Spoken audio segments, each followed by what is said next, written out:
My name's Jake, and back in 2021, my best friend Devin and I were those dumb teens who thought filming abandoned videos made us invincible. We'd sneak into rotting factories, graffitied hospitals, even a collapsed church once, always chasing that adrenaline rush of what if. But the drainage tunnel? That was different.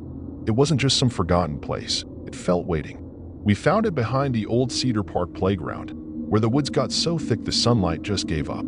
The entrance was a jagged mouth of broken concrete, half buried in dead leaves. Local forums said homeless folks used it as shelter in the 90s until something made them scatter. No details, just warnings typed in all caps. Don't go deep.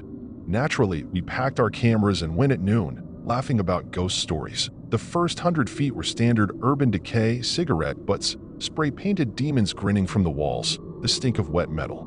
Then things got weird. A dented can of beans, still glossy, like it was bought last week. Footprints in the mud, smaller than Devin's size, 12 boots, leading inward. My flashlight caught a working mag light on the ground, battery full.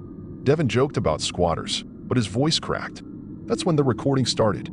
A man's voice, calm as a teacher taking roll call, echoing from somewhere ahead. Martha Gleason. June 14th, 1992. Robert Varga. June 14th, 1992. On and on, dates all the same. We froze. The names meant nothing to us, but the way the tunnel swallowed the words and spat them back, that meant everything. Devin grabbed my arm, his nails digging into my hoodie. "That's not a live person," he whispered. The recording kept looping, but now I noticed it. The voice had a mechanical hitch, like an old tape recorder dying. We shone our lights ahead, but the tunnel curved into blackness. The air smelled wrong, too. Wet dirt and something sweet, like rotting fruit. My phone showed no signal, but the weirdest part? The time glitched, flashing between 12:07 p.m. and colon, like the tunnel didn't want us to know. Devin suggested turning back, and I agreed too fast. That's when we heard the crunch. Behind us, deep in the shadows, something stepped on broken glass. We bolted. Our sneakers slipped on the slimy concrete, back toward the entrance. Halfway there, Devin's light hit the ceiling, and we saw them. Names. Hundreds carved into the stone, some fresh with jagged edges, others worn smooth by time. Martha Gleason was there, right above us, scratched so deep it looked clawed. My stomach dropped. Before I could say it, those names matched the recording. Devin screamed. The tunnel entrance was gone. A landslide of broken concrete and twisted rebar blocked it completely, like it had been there for years. No way out. The recording grew louder behind us, now whispering numbers between names. 3, 7, 19. Devin started hyperventilating. "We missed something," he said. "This isn't a damn tunnel. It's a trap." The temperature dropped so fast our breath turned to fog. Devin's hand shook as he pulled at the rubble, but the debris didn't budge, like it had been placed there, not fallen. That's when I noticed the writing on the wall, hidden under layers of grime. They count the ones who stayed in shaky red letters. The recording stuttered, now mixing names with sobs and static. My flashlight flickered, and for a second, I saw something move where the tunnel curved ahead, a shadow too tall to be human, its edges blurring like smoke. Devin didn't see it. He was too busy staring at his own name, freshly carved into the ceiling next to Martha's. "Jake," he choked out, "we're part of the list now." We ran deeper, because what else could we do? The walls narrowed, the ceiling sagging like the tunnel was swallowing us alive. Our footsteps echoed wrong, like something was mimicking them a half-second behind. Then, the ground sloped down violently, and we slid into a chamber we hadn't seen before. A single rusted chair sat in the center, bolted to the floor. On it, a cassette player, its tape spinning, but the voice wasn't coming from it. It came from behind us. Devin lunged for the player, and the moment he hit stop, the entire tunnel went silent. Too silent. No dripping water, no wind, just our heartbeats. Then the whispers started, not from one direction, from everywhere. The chamber was littered with things that didn't belong: a child's backpack covered in dust, a pair of broken glasses, Polaroids pinned to the walls with rusted nails. I grabbed one. It showed a group of people huddled near the tunnel entrance, their faces blurred like the camera had jerked. The date scrawled at the bottom? June 14th, 1992. Devin's flashlight died, plunging us into near darkness. That's when we heard it, a wet, dragging sound, like something heavy being pulled across concrete. The whispers grew louder, overlapping into a chorus of "Go deeper, go deeper." My skin prickled. The air tasted like copper, metallic and wrong. The cassette player clicked back on by itself, But this time, the voice was different, younger, desperate. "Please don't let them count me," Devin screamed, pointing at the floor. Fresh footprints, small and bare, had appeared in the dust, leading toward a gap in the wall we hadn't noticed before. The gap was too narrow, almost like it was made for something thinner than a person. The whispers sharpened into words. 7 steps down. 7 steps. I counted them without thinking as we squeezed through. The space beyond was colder, the walls slick with something that wasn't water. My light caught a figure at the far end, a woman in a tattered yellow dress, her back to us. She turned her head slowly, too slowly, and I knew she wasn't alive. But then she smiled. The cassette player's voice echoed from her mouth. Robert Varga. June 14th, 1992. Devin vomited. I realized then, we weren't just trapped. We were expected. The woman's mouth kept moving, but no sound came out, just that same damn list of names pouring from the cassette player now clutched in her skeletal hands.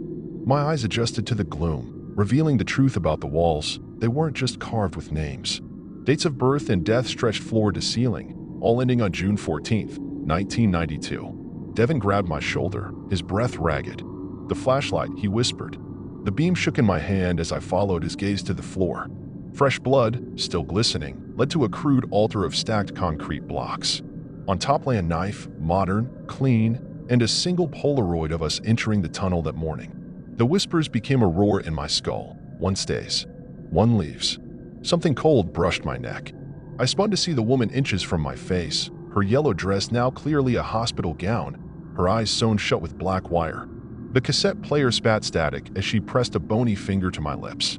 Devin screamed, not in fear, but pain. I watched in horror as his right hand aged instantly, flesh withering to reveal bone. "It's taking payment," he gasped. The walls pulsed like a heartbeat as the tunnel showed its true rules. Time moved differently here. The woman pointed first to Devin, then to the altar, then to the knife. The message was clear. My best friend met my eyes, and in that moment, we both understood. The tunnel demanded a name for its list. A real one. The whispers chanted, "Choose, choose, choose." The knife felt alien in my hand. Devin didn't run. "Make it count," he said, voice breaking. I don't remember lunging. Just the warmth on my hands, the way his body collapsed like a puppet with cut strings. The woman caught Devin before he hit the ground, cradling him like a child as his skin turned gray. The walls absorbed the blood, the names glowing faintly as a new one appeared. Devin Carter. June 14th, 2021. The cassette player whirred happily. Then, impossibly, sunlight. The debris at the entrance was gone. I stumbled forward, retching, as the whispers became a single voice. "Tell them we're still here." They found me 3 miles from Cedar Park, covered in dirt but no blood. The knife was gone too. The police dismissed it as a prank gone wrong. Devin's body never turned up. Sometimes at 3:07 a.m., my phone rings. No caller ID. When I answer, there's just static, then a familiar voice listing names. Last night, I heard Devin's voice add, Jake Mullins. June 14th, 2021. The call disconnected. Outside my window, near the tree line, a patch of dead leaves rustles, though there's no wind. I know what it means. The tunnel isn't done with me. It's never done. I'm writing this now because the dates are changing on the walls again. And the next time it calls, I think I'll answer.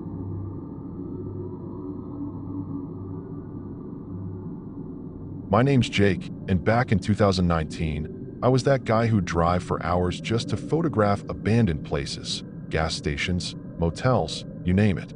There was something about the stillness of those forgotten spots that hooked me.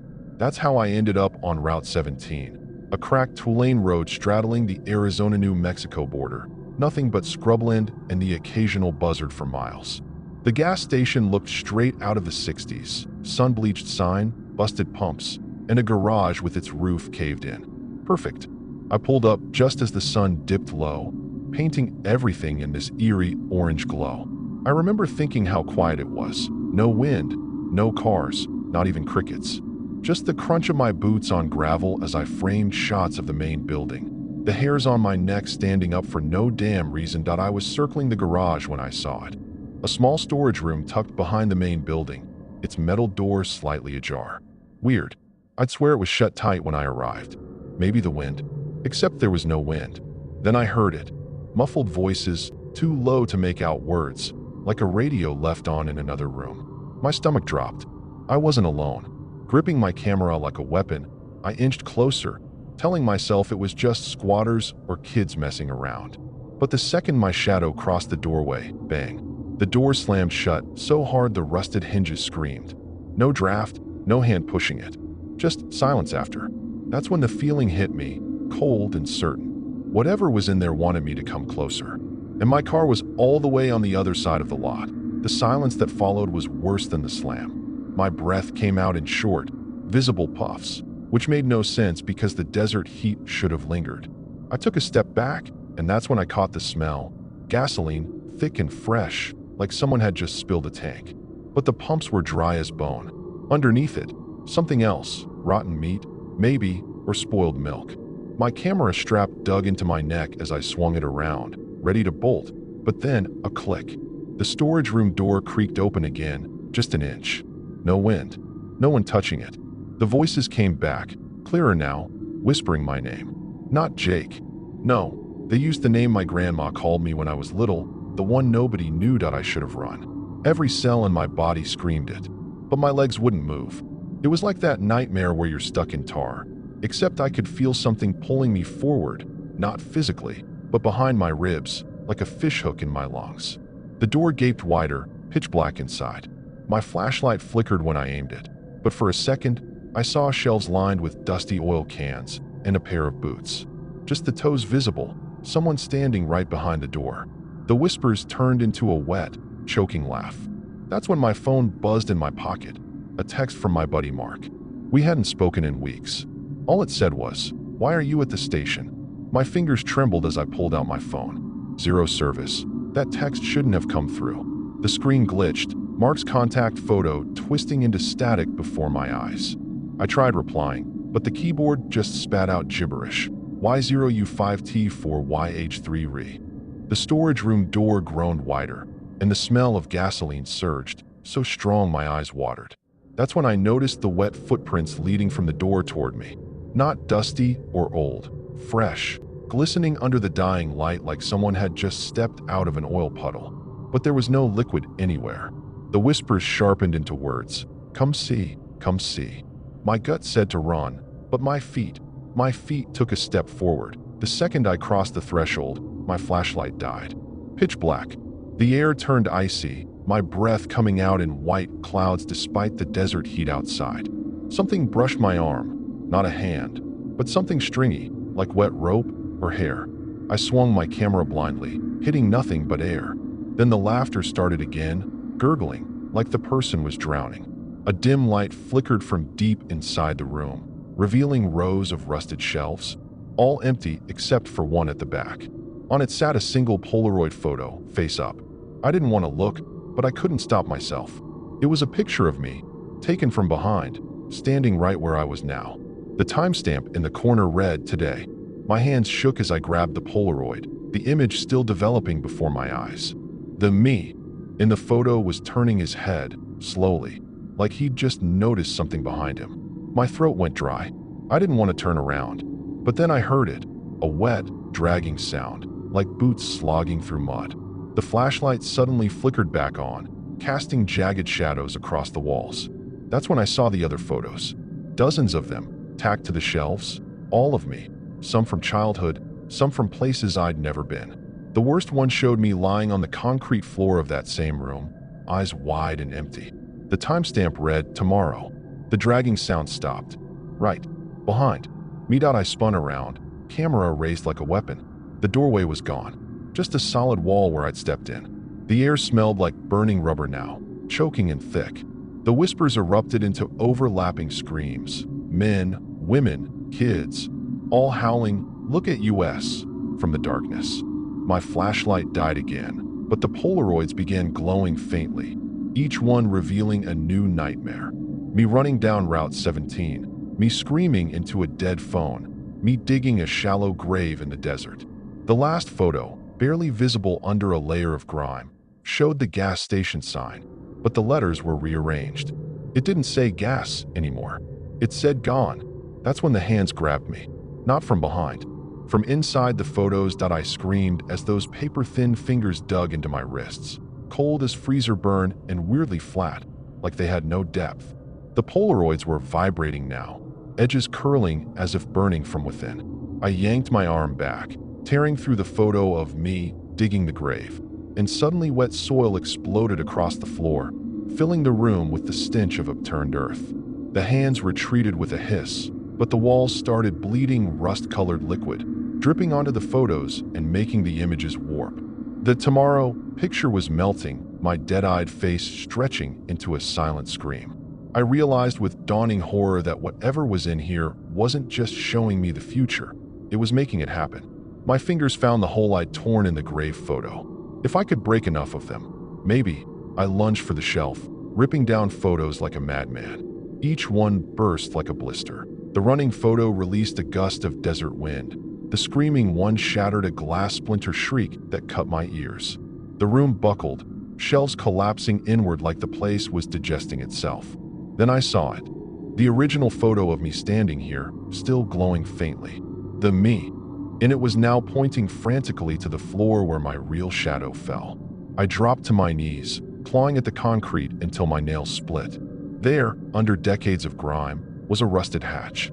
The whispers became a unified wail as I wrenched it open, revealing a narrow tunnel reeking of gasoline and something sweetly rotten. No choice.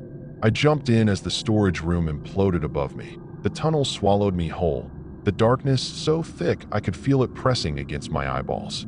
I slid down what felt like a slick metal chute, the smell of gasoline so strong it made my head spin. After what felt like minutes of falling, I hit concrete, hard. My phone tumbled out of my pocket, the cracked screen lighting up just enough to show I was in some kind of underground maintenance room. Rusted pipes lined the walls, dripping that same rust-colored liquid. Then I heard it, a wet, rhythmic slurping sound from the far corner. The light caught a shape hunched over something on the floor, something that looked like me, but wrong. Its limbs too long, its head twitching at unnatural angles. It was feeding. On what? I couldn't tell. I held my breath, but it suddenly snapped its head toward me, grinning with a mouth full of Polaroid film strips instead of teeth that I ran before it could move, slamming into a metal door at the tunnel's end. It opened into the garage I'd photographed earlier, but the sun was rising, painting the sky blood red. My car was still there, covered in a fine layer of dust like it had sat for weeks. I didn't look back as I peeled out, tires screaming. Only when I hit the highway did I dare check my camera. The last photo I'd taken was just black, except for two pinpricks of light in the center, like eyes reflecting flash. I deleted it immediately. The gas station doesn't appear on any map now, but sometimes, when I'm driving at dusk, my radio picks up whispers and static. And once, just once, my phone buzzed with a text from Mark. You shouldn't have looked at the photos.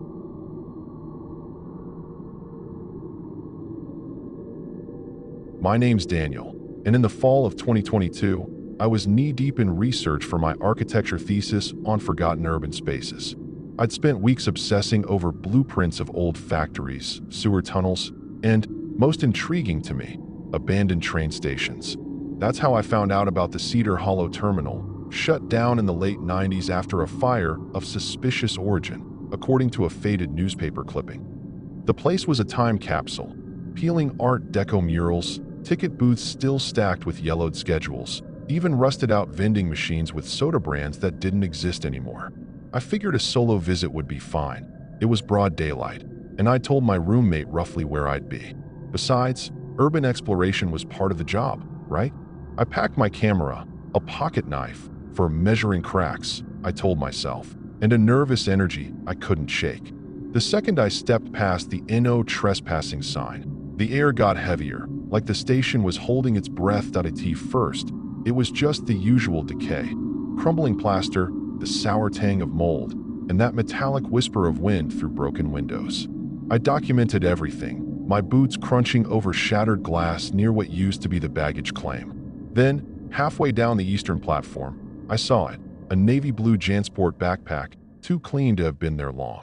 My stomach dropped when I unzipped it. Inside was a lukewarm Evian bottle, 3/4 full, and a crumpled prescription for Risperdal made out to someone named Marcus V. The dates were recent, 2 weeks ago. Underneath was a spiral notebook, its pages filled with blocky handwriting listing names and dates going back to 1998. Some had check marks, others were scribbled out violently. That's when I heard it, a soft scuff of shoe leather against concrete. I whipped around, scanning the shadows. Nothing. Then movement flickered at the far end of the platform. A figure, hood up, standing perfectly still where the light didn't reach. I froze, my fingers tightening around the backpack strap like it could shield me. The figure didn't move, just stood there, shoulders hunched, face swallowed by shadow. Maybe it's a homeless person, I told myself, but something about the way it held itself was all wrong. Too stiff, too intentional. My phone had 0 bars, and when I fumbled to turn on the flashlight, the beam barely cut through the grime-coated air. I took a step back, and the figure's head tilted slightly, like it was tracking me. No sound, no breath, just that awful, slow tilt. My pulse hammered in my throat as I forced myself to walk, not run, toward the exit, my heels clicking too loud on the tiles. That's when I noticed the silence. No birds, no distant traffic, just the creak of the station settling around me. Like it was waking up, the gate was 10 feet away when I saw the padlock. Brand new, shiny brass against the rusted chain links, clicked shut from the outside. I yanked at it, my nails scraping metal, but it didn't budge. That's when the smell hit me, burnt sugar and wet newspaper, thick enough to coat my tongue. Behind me, a dry cough echoed down the platform. Not a human sound, more like something practicing a cough. I spun around, and the hooded figure was gone. Relief flooded me for half a second, until I saw the notebook from the backpack lying open on the ground. Pages fluttered in a breeze that didn't exist, stopping on a name circled in red, Daniel R. My name, and below it, today's date. The prescription bottle rolled toward my foot, pills rattling inside like teeth. That my breath came in shallow gasps as I grabbed the notebook, my hands shaking so hard I almost tore the page. The other names, Lena M., Javier T., Sarah K. All had check marks next to them except mine. The dates beside them matched old newspaper headlines I'd skimmed during my research. Missing student found near tracks, 2004. Body recovered in Cedar Hollow Water Tower, 2011. The air grew colder, my exhales turning to mist. A high-pitched ringing filled my ears, and for a second, I swore I heard whispering. Not from one direction, but from everywhere, like the walls were mouthing words. I stumbled backward, my hip hitting the ticket counter, and that's when I saw them. Dozens of tiny handprints, fresh and sticky, smeared across the glass. Too small to be an adult's. Too many to be real. The service door behind the counter swung open with a groan, revealing a dark hallway lined with lockers. A draft blew out, carrying the scent of copper and something sweetly rotten. "Don't go in," my brain screamed, but my legs moved on their own, pulled toward the darkness like a magnet. The lockers were cracked open, each crammed with items that didn't belong. A child's mittens, a cracked phone playing static, a lunchbox oozing black fluid. At the end of the hall, a single locker vibrated, its door rattling as if something inside was fighting to get out. I reached for it. Why? Just as the service door slammed shut behind me, the whispering surged into laughter and the locker burst open. Empty, except for a single Polaroid taped inside. A blurry figure standing on the platform, right where I'd been 5 minutes ago. The Polaroid slipped from my fingers, fluttering to the floor face up. My own terrified silhouette was barely visible in the grainy image, but the hooded figure stood in sharp focus. Closer now, one arm outstretched toward me like it was pointing. A drop of sweat rolled down my neck as I backed away, my shoulder blades hitting the lockers. That's when the whispers sharpened into words. "Daniel, stay." The voice wasn't human. It crackled like a radio tuning between stations, layers of tones. A child's giggle, an old man's wheeze, all spliced together. My legs gave out, and I crumpled to my knees, my fingers digging into the grimy tile. The hallway lights flickered, and for a split second, the figure appeared at the far end, its hood fallen back. No face, just a smooth, wet stretch of skin where features should have been. I scrambled up, slamming into the service door, but it wouldn't budge. The laughter swelled, echoing off the lockers as I fumbled for my pocket knife. Think. The ceiling vents, maybe wide enough to crawl through? I jumped, grabbing the rusted grate, and it gave way with a screech. Hauling myself into the duct, I felt the metal groan under my weight. Below, the locker doors began banging open and shut in a wave, like dominoes falling. Something grabbed my ankle. Cold, brittle. Fingers? I kicked blindly, my boot connecting with something that shattered. Not bone, but ceramic. A doll's hand. Painted nails chipped, skittered across the duct. I didn't look back. I crawled, the aluminum buckling under me, toward a sliver of light. The vent shaft emptied into what looked like an old break room. Stale coffee cups still on the table, a rotting couch against the wall. Moonlight bled through a cracked window, the first natural light I'd seen in what felt like hours. My hands shook as I tried pushing it open, but the frame was welded shut by rust and time. That's when I noticed the bulletin board. Dozens of Polaroids identical to mine were pinned there, each showing a different person in various parts of the station, all with that same faceless figure lurking just behind them. The most recent photos still smelled of chemicals. My classmate Amy, who'd gone missing 3 weeks ago during her own thesis research. Her mouth was open in a scream no one had heard. The air grew thick with the smell of ozone and something sweetly rotten, like flowers left too long on a grave. A loud bang came from the vent shaft behind me. Something was crawling through, scraping against the metal with what sounded like too many joints that I bolted for the only other door, bursting into a narrow maintenance hallway lined with fuse boxes sparking with faulty wiring. The flickering lights revealed words scratched into the paint. Help US, and they watch when you sleep, overlapping in frantic layers. At the end of the hall, a janitor's closet stood slightly ajar. Against every instinct screaming at me to run, I peered inside. The walls were covered in newspaper clippings about the station's accidents, connected by red string to children's drawings. Stick figures with no faces standing near train tracks. My stomach dropped when I recognized the style, identical to the notebook's handwriting. On the floor sat a little pair of rain boots, filled with a dark liquid that dripped steadily onto the concrete. The whispering started again, but this time it came from right behind the door. Slow, wet breathing, then a small, giggling voice. Marcus wants to play too. The closet door began creaking open on its own. The door flew open with a force that knocked me backward, my head slamming against the concrete floor. Stars exploded in my vision as I scrambled to my knees, expecting to see that faceless horror looming over me. Instead, the closet was empty, except for the rain boots, now toppled over, their dark contents pooling toward my hands. The liquid wasn't blood, but something thicker, with flecks of, was that photo paper? The whispers coalesced into a single voice, Marcus's, coming from the station's ancient PA system. You shouldn't have come here, Daniel. Suddenly, all the lights died at once. In the perfect blackness, I felt something brush against my neck. Not fingers, but what felt like strips of wet photographs dragging across my skin. The smell of developing chemicals burned my nostrils as I blindly swung my fists, connecting with nothing. Then, distant but getting closer, the unmistakable sound of a train whistle. Impossible. These tracks had been dead for decades that I ran toward the sound, guided by some desperate instinct. The platform lights flickered back on just as I reached the edge, revealing a ghostly commuter train idling at the platform, its doors open. The interior looked pristine. 1990s advertisements, clean seats, but completely empty. The PA crackled. Last call. As I hesitated, the station walls began bleeding those same small handprints, spreading like cracks in glass.